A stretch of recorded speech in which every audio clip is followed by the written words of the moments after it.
Thank you guys so much for taking the time to be here. My name is Abia, and I'm here to present to you DisasterLens AI, which is an application I've developed to enhance emergency response. Okay, so I actually started thinking about this because um, a couple months ago, you may remember the intense flash floods in Texas, which we weren't properly equipped to handle because we we basically didn't see it coming, right? So in certain situations like this, like you can take this broader. Imagine like a hurricane striking a coastal city. Within just minutes, thousands of desperate people that are in crisis will flood social media and things in order to get word out there that something like this is going on. So the problem is that first responders cannot physically read thousands of tweets in a minute to find out who's trapped and where and things like that. And as you can see on the screen, I found several statistics, such as 60% of disaster casualties actually occur within the first 24 hours of a disaster. So I think that we are losing lives not because we don't have resources, but mostly because we're not able to process the information fast enough.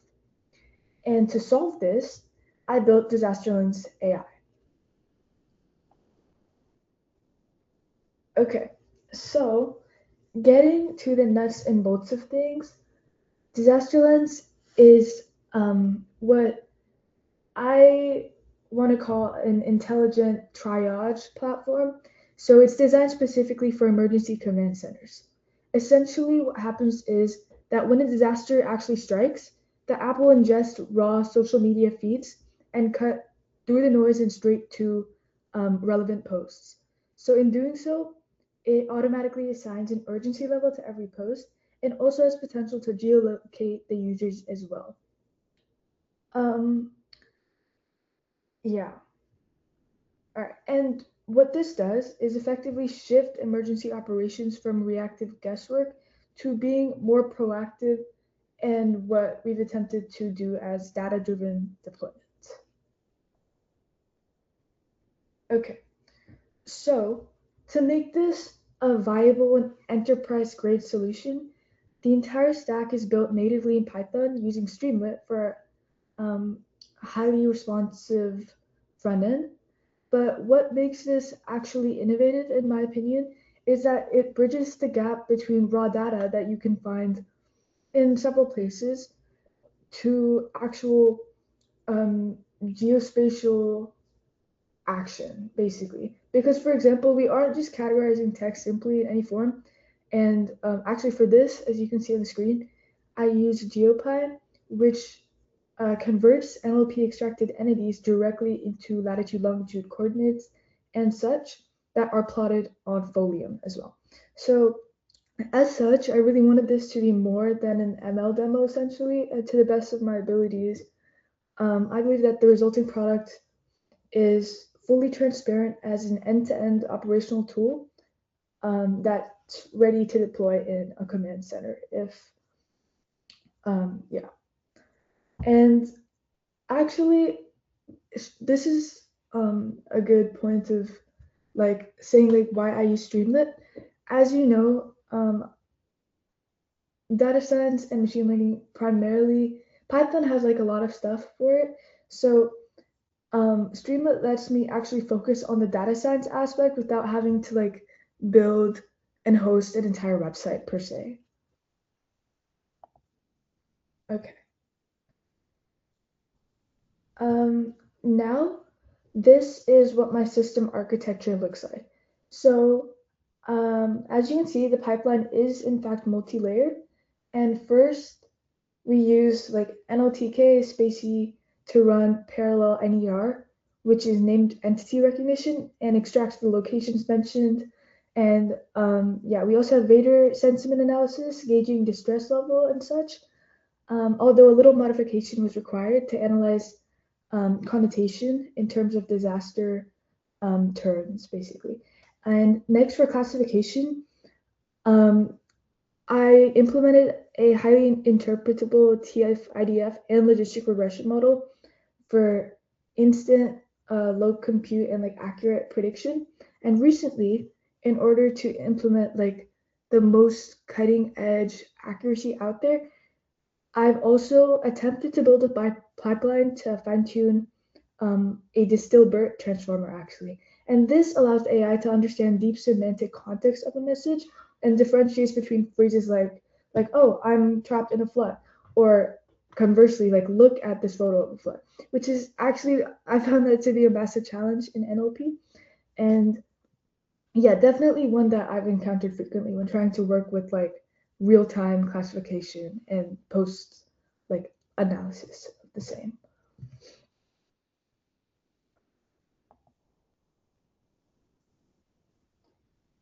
Right. Um, yeah, over here you can look more about how the pipeline works under the hood. So first step, you have pre-processing the data. And as you can see on the screen, those are steps taken in order to do that. And then vectorization, classification, and logistic regression I use more as a baseline, whereas DisasterLens actually took that to the next level in terms of accuracy and classifying the posts into critical, too low, like urgency levels. Then we have sentiment analysis, which looks at the user's tone and tries to identify whether it's positive, negative, and such.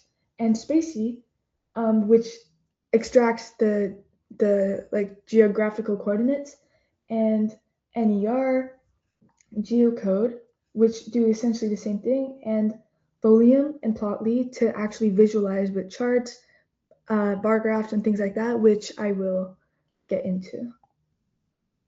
Okay, now coming to the impact, ultimately, DisasterLens AI for me was definitely an incredible technical achievement after going through this course. But more importantly, I believe that it has strong capacity to serve as a force multiplier for organizations along the likes of FEMA, Red Cross, and other local responders. So, by automating this triage of millions of incoming messages you can find on social media, it's possible to dramatically reduce the human bottleneck and ensure that, like for example, a trapped family isn't missed in a sea of incoming social media retweets and things like that. Okay, so thank you for your time. Now I'll indulge you in a brief demo of the application on Streamlit, if possible. And yeah, I truly look forward to saying that when every second counts, DisasterLens will get to the point to ensure that AI prioritizes lives. Okay. Um, are you able to see the platform right here?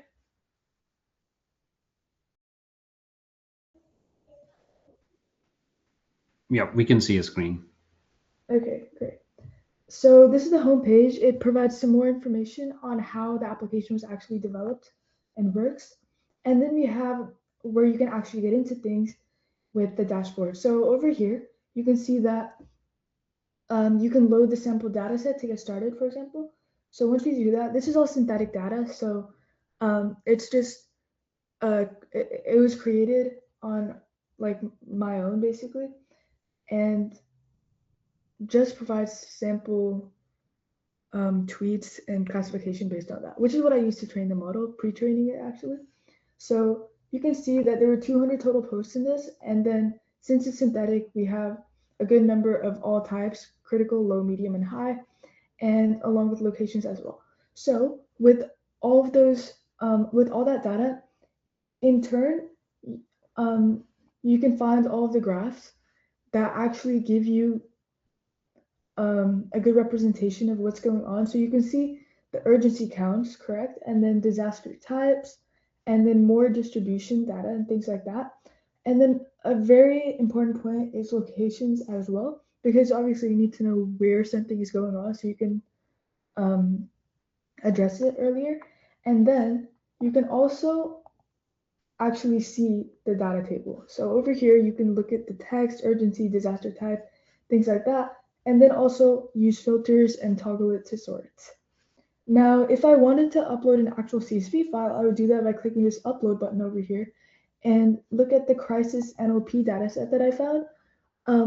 which can be found on Kaggle, but Crisis NLP also has a specific separate set of data that's extremely helpful as well.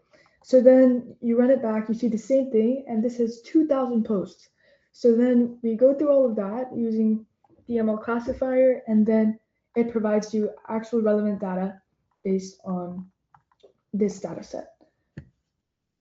Okay, and users, if they just want to analyze a simple post, things like that, they can just put in that one post or even a batch of posts or several posts at a time, and then it will do the same thing. Yeah, so I clicked hurricane and we're going to analyze the post, and then it provides you results saying that, oh, it's critical analysis, and then we look at the confidence score and the sentiment analysis as well. Okay, next you can see the live map over here. If you zoom in, you can see even more specific geolocation activity. So, okay, you can see here that we have high urgency wildfire in Texas, and this happened April 9th. So, not too long ago, pretty recent. This graph is actually taken from NASA and USGS data, and that's relatively real time.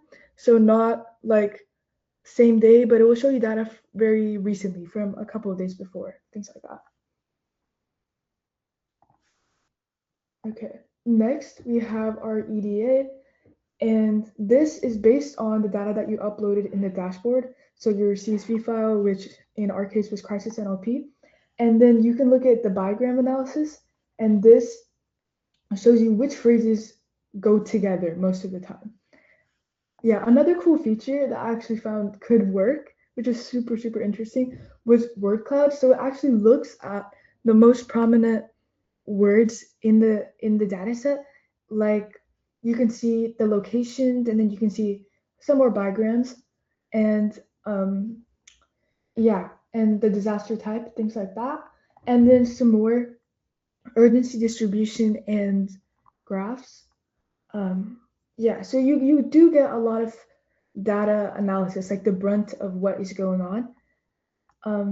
Yeah, so that's what you can see. And then how I wanted this to actually be implemented in real life was as a live social media feed.